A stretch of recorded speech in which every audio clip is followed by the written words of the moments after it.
Il conte Marco Celio Passi aveva 44 anni, è morto la notte scorsa durante un tragico incidente in laguna a Venezia. Procancelliere dell'Ordine dei Cavalieri di Malta del Gran Priorato di Lombardia e Venezia è morto mentre a bordo del suo barchino si è schiantato tra mezzanotte e l'una del mattino contro una delle briccole nei pressi di Saccafisola alla Giudecca.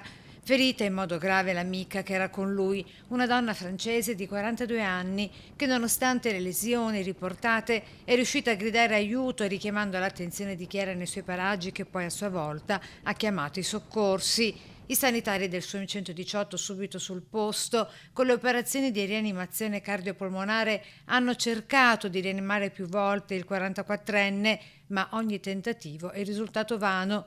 Il medico ha solo potuto constatarne la morte. La donna, invece, stabilizzata, è stata trasferita in ospedale con l'idroambulanza. Sul posto anche vigili del fuoco con 2 autopompe lagunari, motobarche e sommozzatori da Vicenza. Dai primi accertamenti pare che la barca sia andata a sbattere contro la briccola per una manovra errata o per un'avaria al motore.